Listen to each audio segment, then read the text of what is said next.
Hello, I'm Chaplain Davidson, and today we are doing our first virtual service. So I want to welcome all of you who are watching our services today.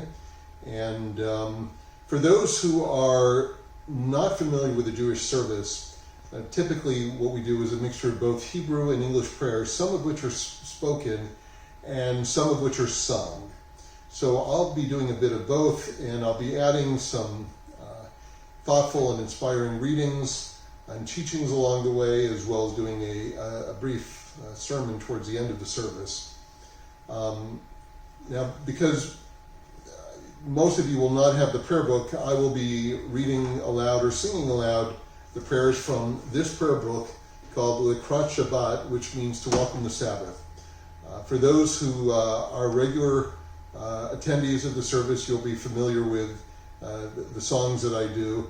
And for those who are tuning in for their first time, perhaps if you at least become a little bit familiar with a tune or two, if you tune in another time, perhaps it'll be a little bit more familiar the next time. But most importantly, I want to welcome you to a Jewish service, a Sabbath service, and I want to wish you a very peaceful Shabbat, Sabbath, and weekend.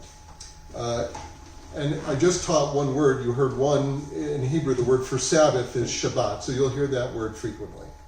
I'm going to begin our service today in our prayer book on page 13a, and I'll be reading a prayer in English entitled As a Congregation and as a People.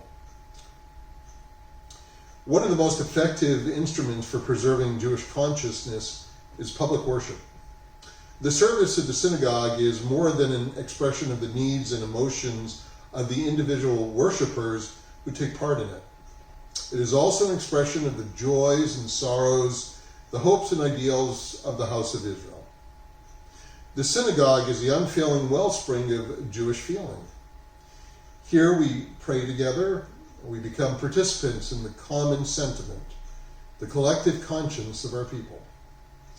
We become members of a far greater congregation than that of which we form a physical part. We join our brothers and sisters in the Spirit all over the world in our homage to the God of our people. Thus, our worship acquires a deeper fervor, a heightened dignity, and our attachment to the house of Israel is thereby strengthened. I'm now going to continue with a prayer that I'll sing. In Hebrew, it's known as the Shalom Aleichem, which means peace to you. I'll read to you the English translation, and then I'll sing it in the Hebrew. In English, it means, peace be unto you, O ministering angels, messengers of the Most High, the Supreme Ruler, the Holy and Blessed One.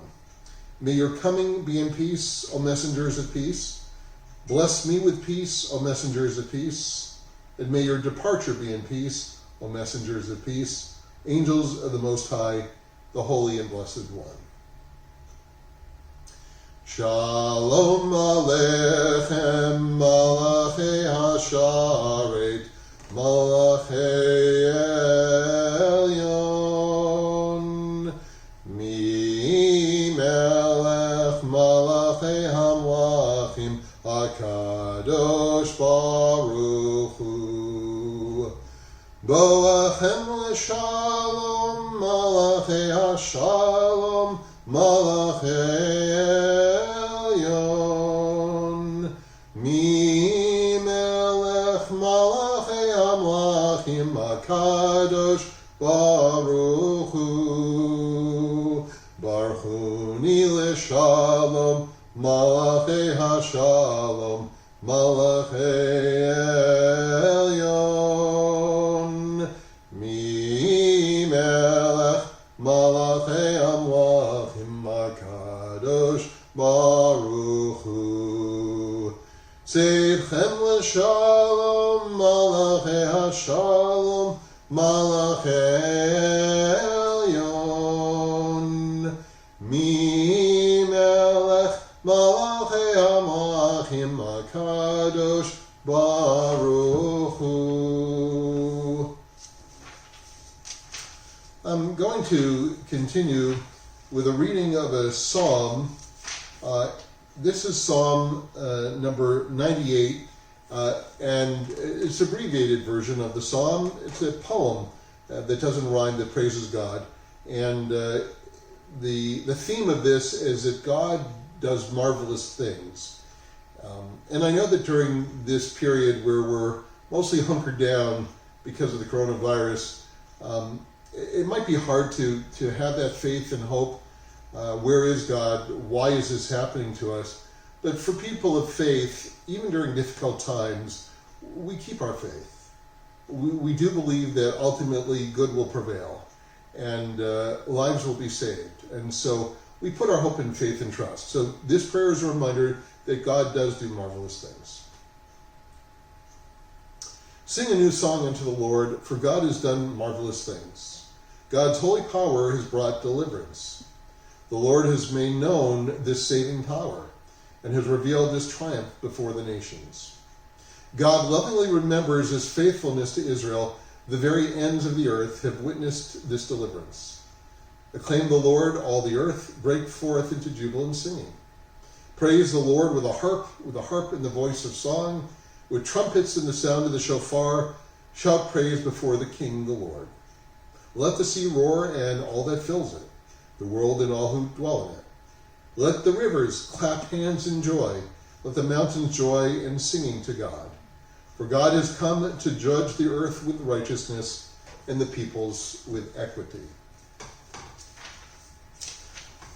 I'm going to pause for a moment. I want to share with you a little bit of Jewish wisdom dealing with sort of what I'm going to focus on sort of today is, because of the coronavirus, is three themes of vigilance or care, being patient, and keeping faith. So first I want to start with vigilance or being careful, because during this time we all have to be careful about where we go, what we do, and obviously cleanliness. So it's very much on people's minds. And so there was a teaching by a Jewish sage named Yehuda Ibn Tibon in terms of being vigilant or careful. I think it's interesting.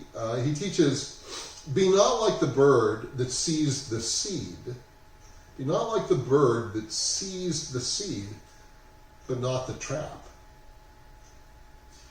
So what he's teaching is, don't just focus on the reward, but be wary, be careful of the risks that are out there so that you don't fall into a trap.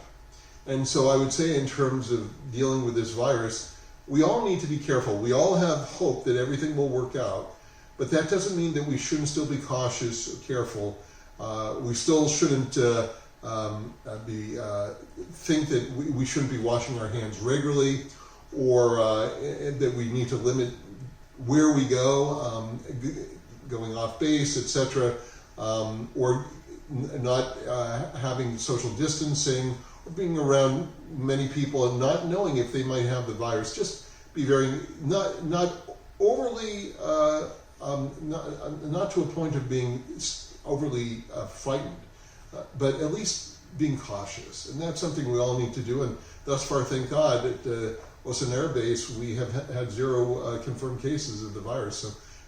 So that's part of the abundant caution that we need to take, because our lives are very, very important. We're all made in the image of God. So that's one theme, is being vigilant or careful. So we need to be careful about the way we conduct ourselves, cautious, because we all need to be thankful that so far there have been no coronavirus cases that have appeared on our base.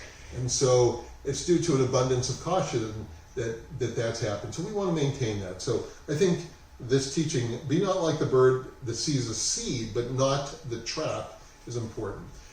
Then we have to be patient, because, as we know, it's going to take time for scientists and researchers to come up with a vaccine or a treatment, or, God willing, even a cure. So patience is going to be very important. We know that we've been told it could take months or a year and a half for some sort of medication to be available. So we're going to have to be patient during this time. So I want to share a couple of Jewish teachings about patience. Solomon ibn Gabriel, who was a Spanish medieval philosopher, he taught nothing reduces misfortunes like patience. Nothing reduces misfortune like patience.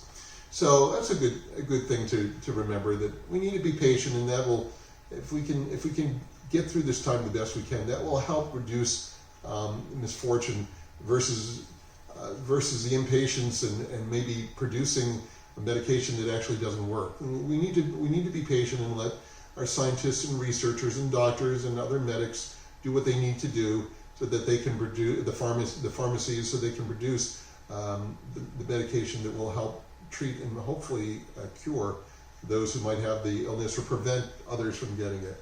And there's also a teaching in Judaism that says patience is half of wisdom. Patience is half of wisdom.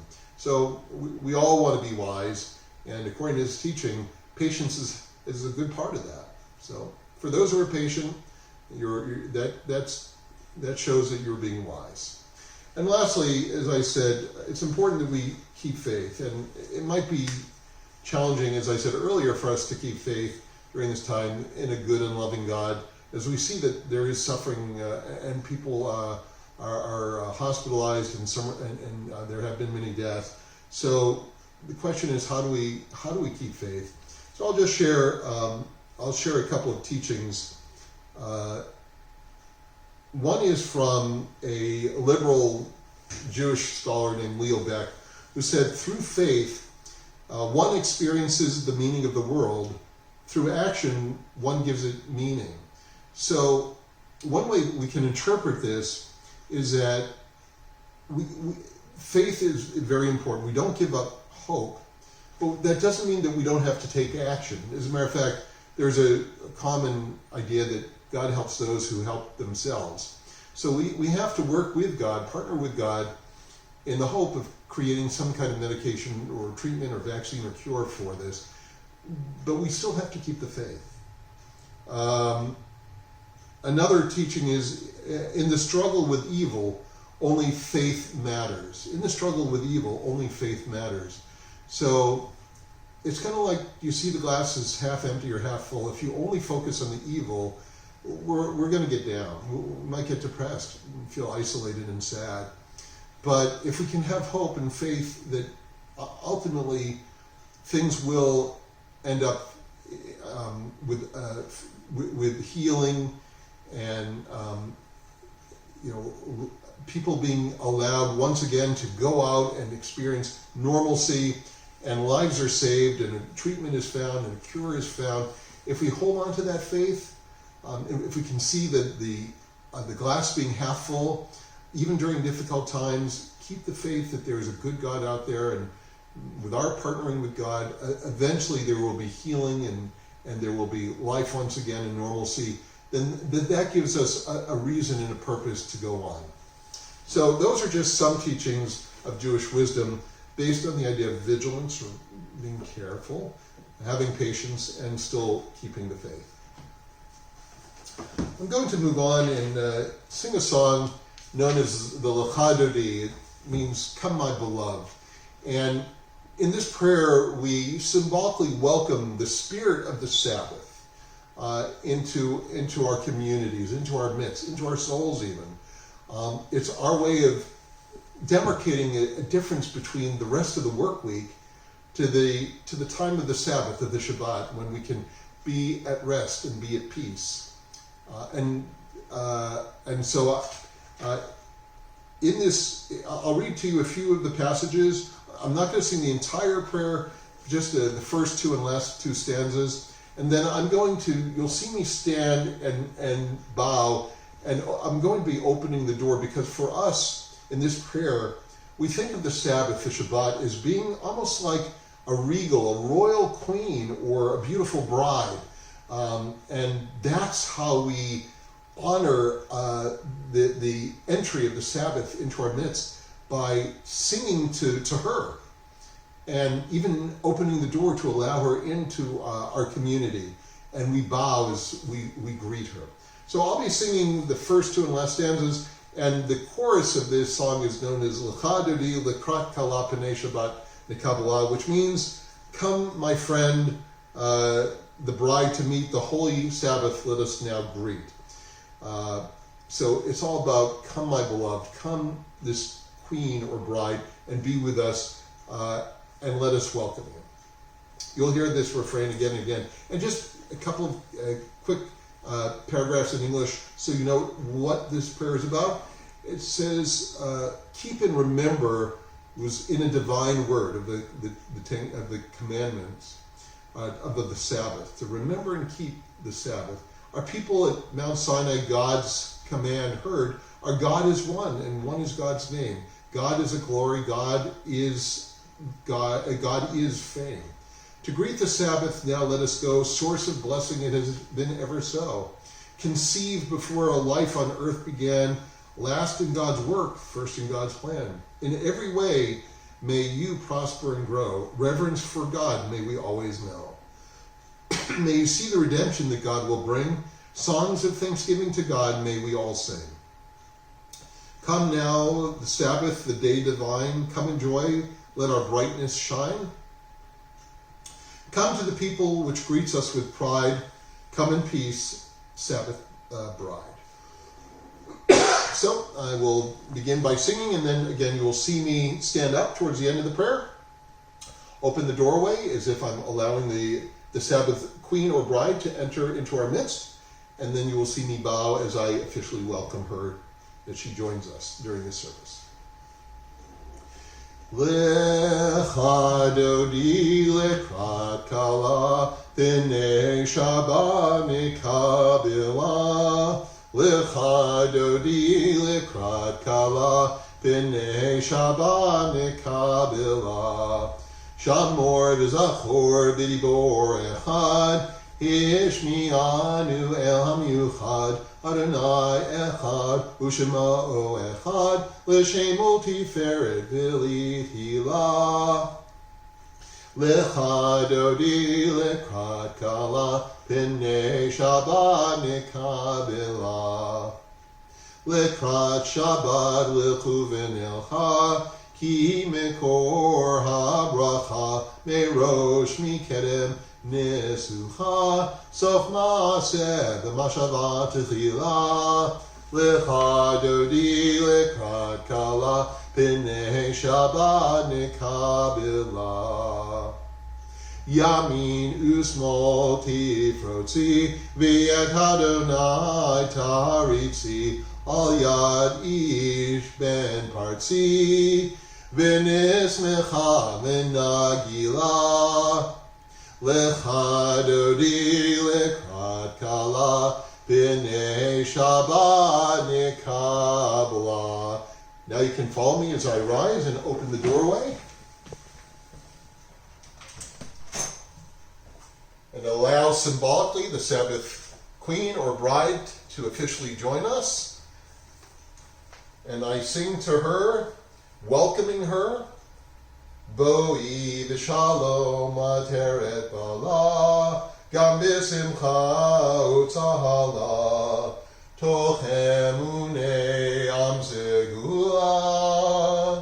Boi chala, boi chala.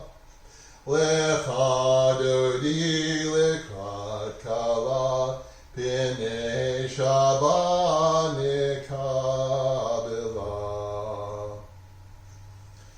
I pray that the joy and peace of the Sabbath queen and bride enter all of our lives, especially during this time.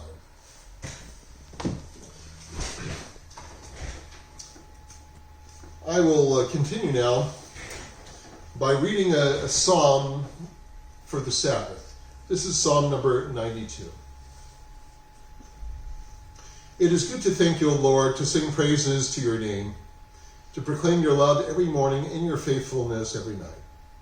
To the sound of the 10-string lyre with the music of the lute and harp, your works, O Lord, bring me gladness. Of your deeds I joyously sing. How great are your deeds, O Lord? How profound are your designs? The superficial cannot comprehend, and the foolish cannot grasp this. Though the wicked may thrive like grass, and doers of evil seem to flourish, yet their doom is sure to come. For yours, Lord, is the ultimate triumph. Those who oppose you shall be destroyed. Workers of evil are sure to be defeated. You have given me extraordinary power. I am like one who has been anointed. I see the defeat of my foes. I hear the doom of my enemies. The good will grow strong like the palm tree. They will thrive like the cedar of Lebanon. Planted in the house of the Lord, they will flourish in the courts of our God. They will yield fruit even in old age. They will remain vital and vigorous, proclaiming that the Lord is just, my rock, in whom there is no unrighteousness. I'm going to pause because at this point we are in the middle of our service, and I'd like to read to you I'm going to read what I think is an uplifting story. It's taken from the book Chicken Soup for the Soul. I love the Chicken Soup for the Soul series, and this happens to be the third serving of the Chicken Soup for the Soul, their third book.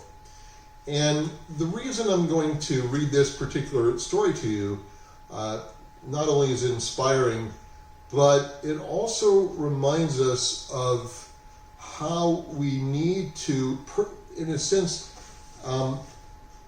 persevere with our attempts to succeed. I talked about three themes earlier: being vigilant, and during this time of the virus, being vigilant, being careful, having patience, and still maintaining faith that ultimately good will happen. The glass is half full approach. And here we have a story of someone who persevered, even under difficult circumstances, to achieve something great. So I'd like to read this story to you. The name of the story is called The Miracle Bridge. The Brooklyn Bridge that spans the river between Manhattan and Brooklyn is simply an engineering miracle. In 1883, a creative engineer named John Roebling was inspired by an idea for this spectacular bridge project. However, bridge building experts told him to forget it. It just wasn't possible. Roebling convinced his son, Washington, an up-and-coming engineer, that a bridge, the Brooklyn Bridge, could be built. The two of them conceived the concept of how it could be accomplished and how to overcome the obstacles. Somehow they convinced bankers to finance the project. Then, with unharnessed excitement and energy, they hired their crew and began to build their dream bridge. The project was only a few months underway when a tragic on-site accident killed John Roebling and severely injured his son. Washington was severely brain damaged, unable to walk or talk. Everyone thought the project would have to be scrapped, since the Roeblings were the only ones who understood how the bridge could be built. Though Washington Roebling was unable to move or talk, his mind was sharp as ever. One day, as he lay in his hospital bed, an idea flashed in his mind as how to develop a communication code.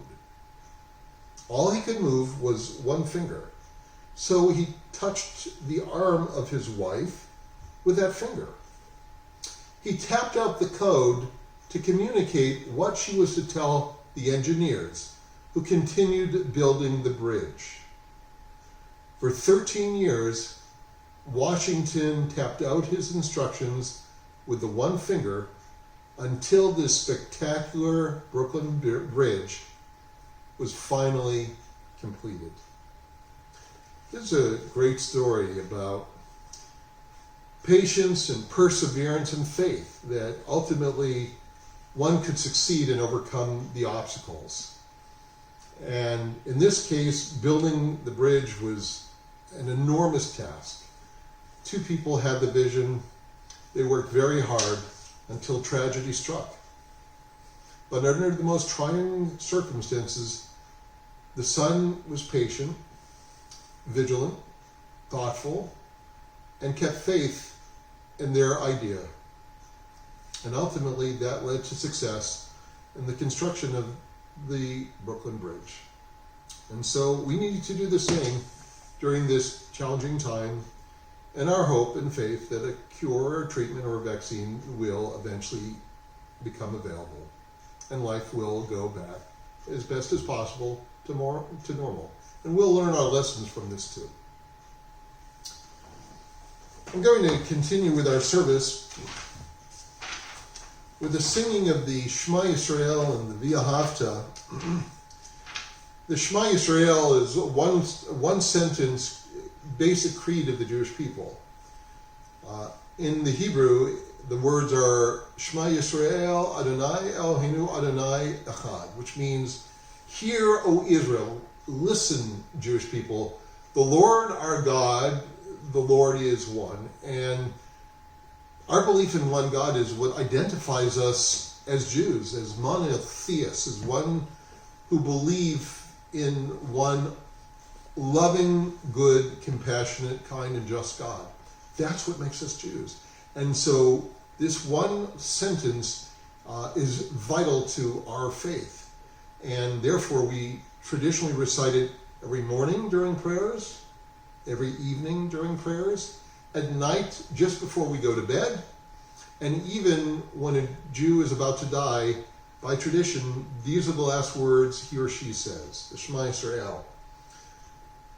One final thing, it's also traditional for religious Jews when reciting or singing the Shema Yisrael to cover their eyes so they're not distracted by anything going on around them as we say this important creed of the Jewish people, the Shema Yisrael. And once that's done, I will then sing an additional paragraph taken from the book of Deuteronomy, chapter 6. And I'll translate that for you after I sing it in the Hebrew. But first I'm going to start with a one sentence Shema Yisrael. Shema Yisrael Adonai Eloheinu Adonai Echad.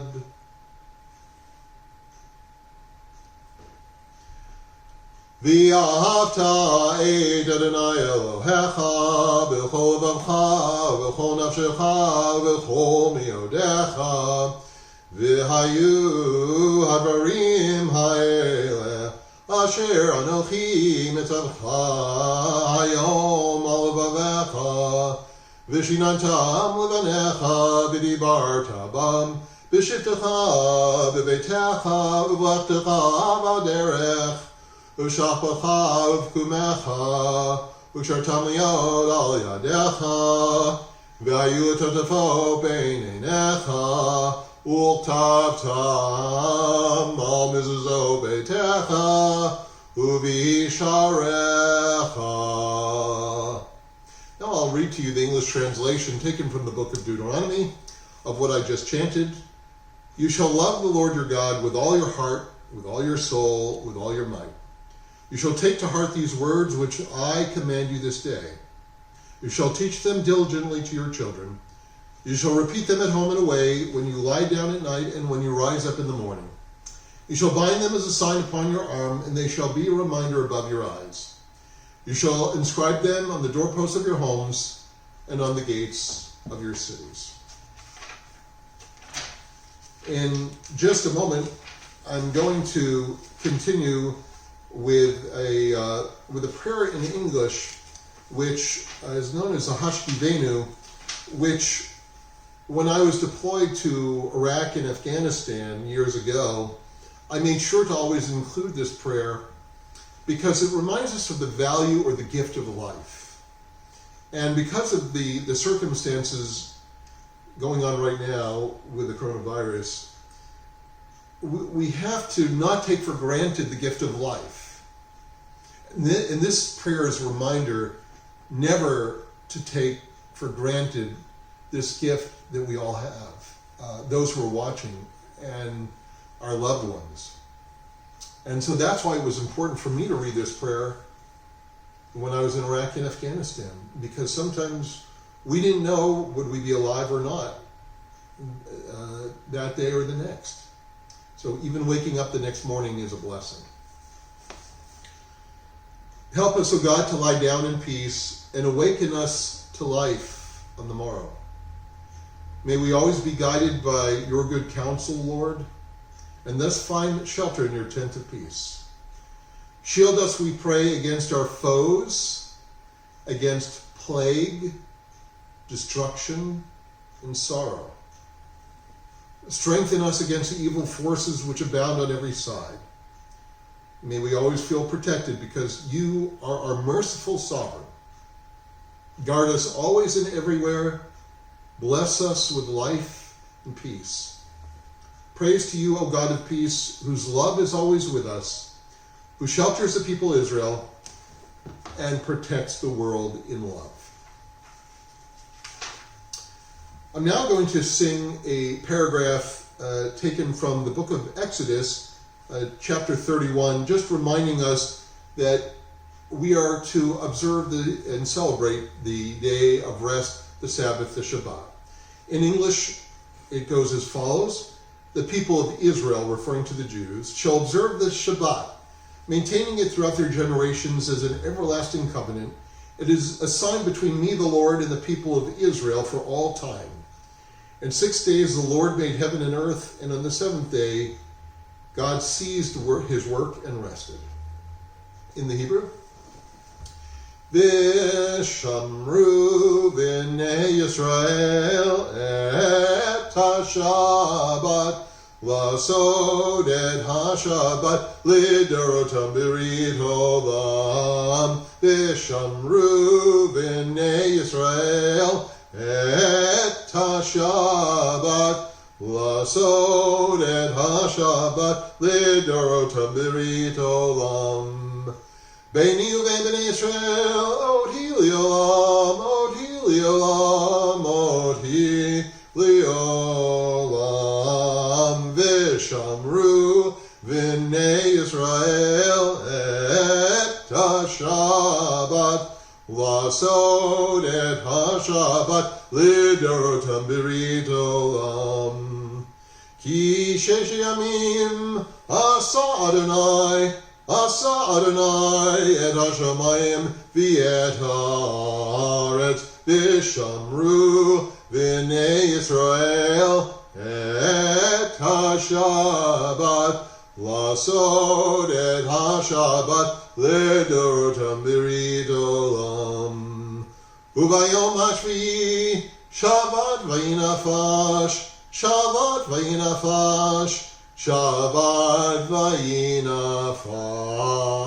v'shamru v'nei Yisrael et ha-Shabbat lasod et ha-Shabbat lidorotam birit olam. In just a moment, I'm going to stand just for 2 or 3 minutes to silently recite a prayer that in Hebrew is known as the Amidah, which means standing. And in this prayer, we pray for good things in our lives and in the lives of those around the world. That we want sustenance, we want good health, we want peace, we want healing, and we want to feel close to God. And so, since those are the themes of this prayer, that, as I say, is usually recited silently for about 2 or 3 minutes while standing, I'm going to do that in just a moment. But for you who are watching this at home or elsewhere, feel free to take these 2 minutes for your own silent prayer, whatever it is in your heart that you are praying for, whether it is for the well-being of yourself or for your family or friends or colleagues, or if there is something difficult that you are going through, some problem, some issue, take a few moments now to think about it and how you can perhaps better deal with those problems, overcome them, and perhaps draw closer to God in faith that everything will work out.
As I conclude my prayer, I'm going to sing aloud the last line of this prayer, which is pertinent to the feeling and the theme of today's service: vigilance, patience, and keeping faith. In English, it is he who makes peace in the heavens. May he also bring peace upon us, upon Israel, the entire world. And together we say Amen. In the Hebrew, it goes as follows. Oseh shalom bimromav, hu yaseh shalom aleinu, v'al kol Yisrael, v'imru Amen. Yaseh shalom, shalom aleinu, v'al kol Yisrael. Yaseh shalom, shalom aleinu, v'al kol Yisrael. Yaseh shalom, shalom aleinu, v'al kol Yisrael. Yaseh shalom, shalom aleinu, v'al kol Yisrael. And the word Yisrael, the Hebrew word, means Israel. So we bless our brothers and sisters who are in Israel, and also pray for their well-being and health.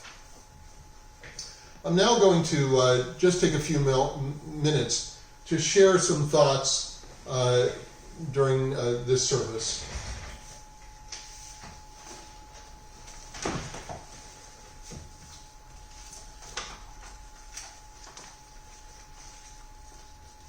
As I mentioned at the beginning of our gathering, that our focus today, because of the circumstances around us, are vigilance and care, patience and faith, keeping our faith in God, the glass being half full, that eventually things will be okay.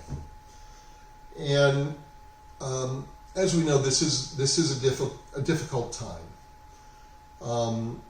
and so that's why I say we have to be careful. We have to be vigilant, because there is suffering that's going on in many countries around the world. And our hearts and thoughts and prayers go out to them and to their loved ones.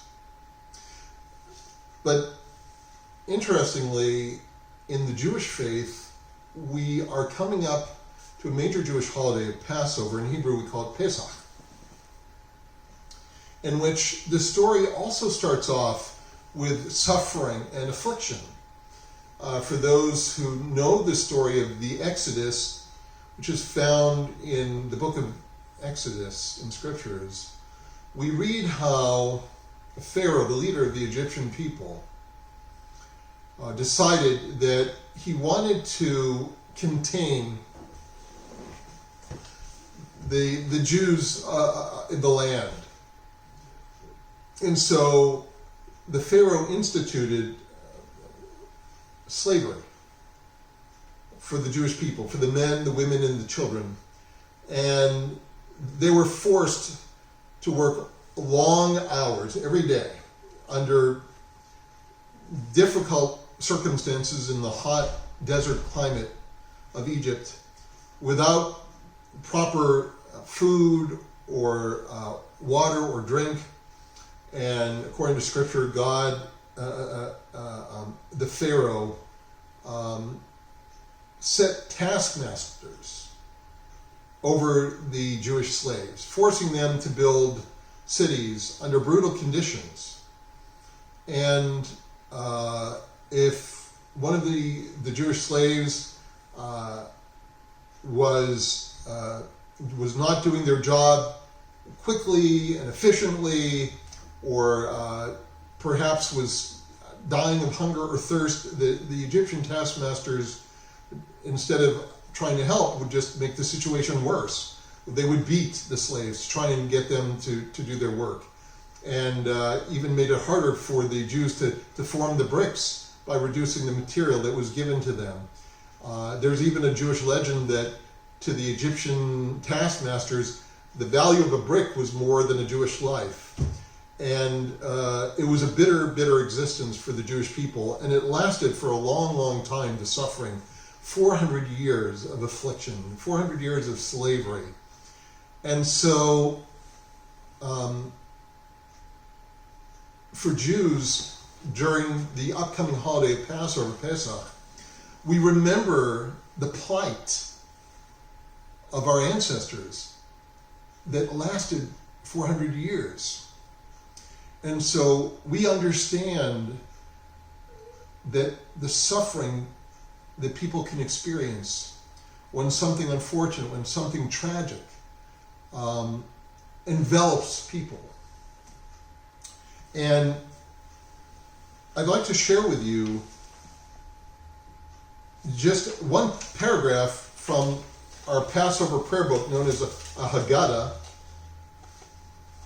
that recounts the story of the Exodus. And the paragraph I'm going to read to you is recited aloud when we have a Passover gathering and worship service with a meal to commemorate what happened with the Exodus from Egypt and the slavery and God ultimately redeeming the Jewish people. And in this paragraph, we use a food item which are bitter herbs, usually horseradish, that we all sample and taste to remind us of the bitterness of slavery. And this is the paragraph from the Haggadah, the prayer booklet, describing the suffering of the Jews during that time in Egypt, thousands of years ago. These bitter herbs which we eat, what is their meaning? It is because the Egyptians embittered the lives of our ancestors in Egypt, as it is written in Scripture, and they embittered their lives with hard labor, with mortar and bricks, and with every kind of work in the fields. All the work which they made them do was cruel.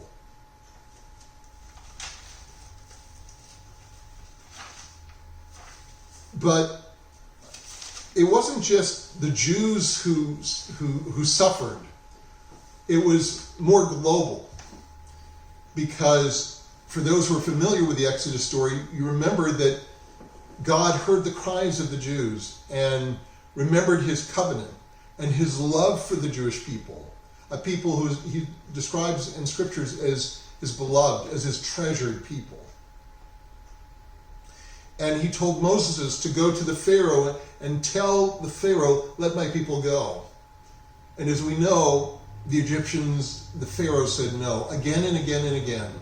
And so God caused a number of plagues, 10 plagues, to fall against the Egyptians, which included blood, turning the Nile River in Egypt to blood, and the unleashing of frogs and vermin and wild beasts and pestilence and boils and hail and locusts and darkness, and even the slaying of the firstborn children of the Egyptians and of the Pharaoh. And so the suffering became more widespread. And it's the same with the virus. The virus of evil, the virus of suffering and pain and harm and mistreatment is like a cancer. It grows and spreads.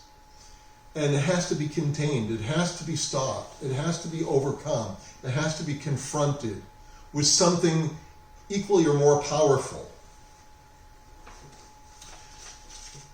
And sometimes it takes time for that to happen, just as the Jews suffered for 400 years, and then the Egyptians suffered. But through patience, none other than God freed the Jewish people of their burdens. And the Jews finally, after the Egyptians suffered, were let free by the Pharaoh. And they rushed to take their belongings and even their bread, which didn't have time to rise. It remained flat, which is why we eat flatbread, known as matzah, during Passover. And we don't eat foods that rise for the very same reason that are leavened, that have yeast. And they made their way to freedom by God causing the Red Sea to part. And the Jews crossed to safety. And 40 years later of trekking, they made it to the Holy Land, the Promised Land, the land of milk and honey.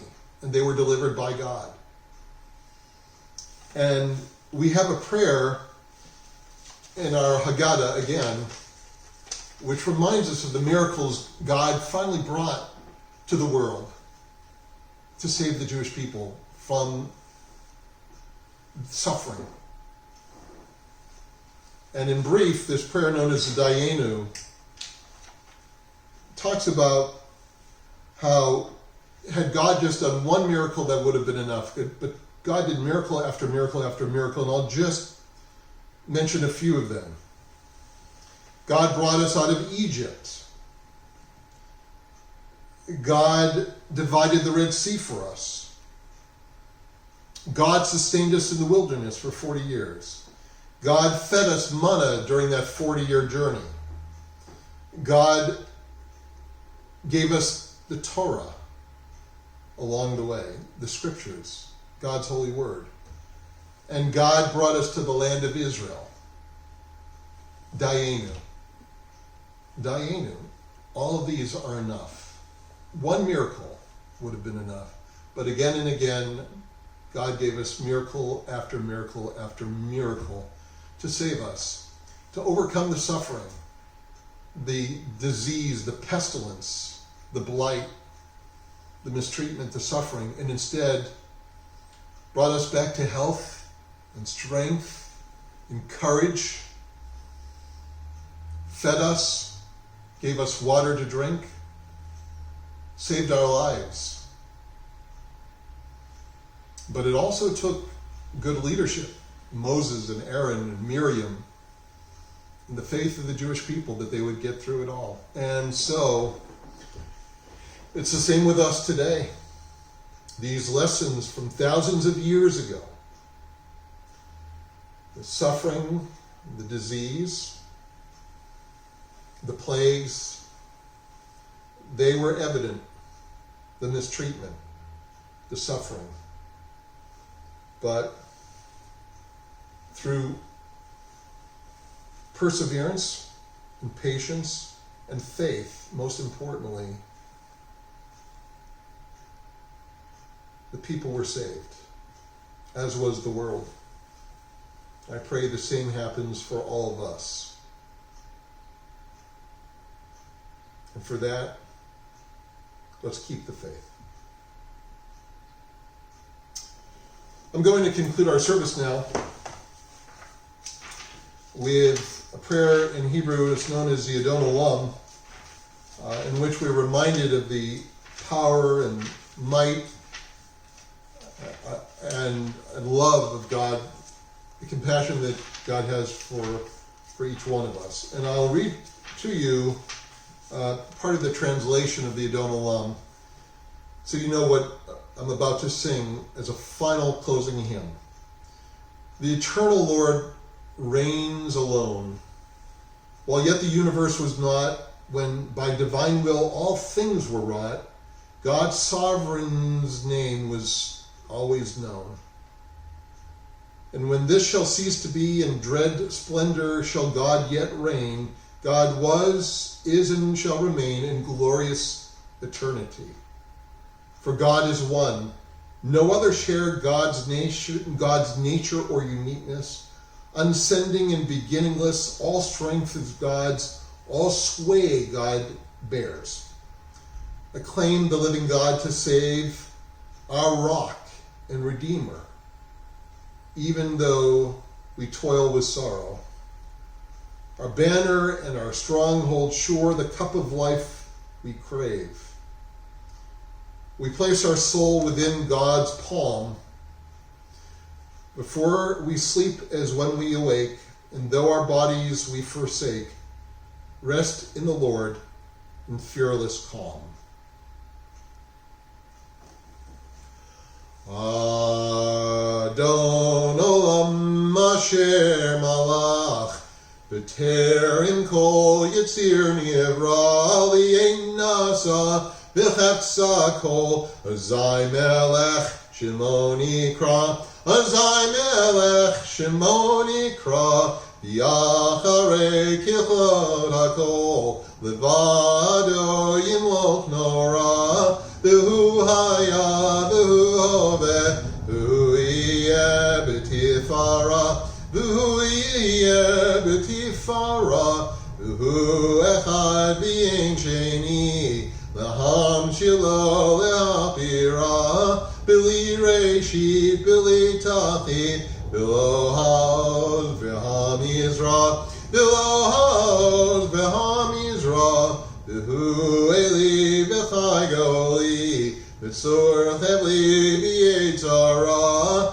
behu nisi umanosli, minat kosi b'yom ekra, minat kosi b'yom ekra, b'yado afkid ruchi, be'e ishan b'yayira, b'im ruchi, giviyati, Adonai li, v'lo ira, Adonai li, v'lo ira.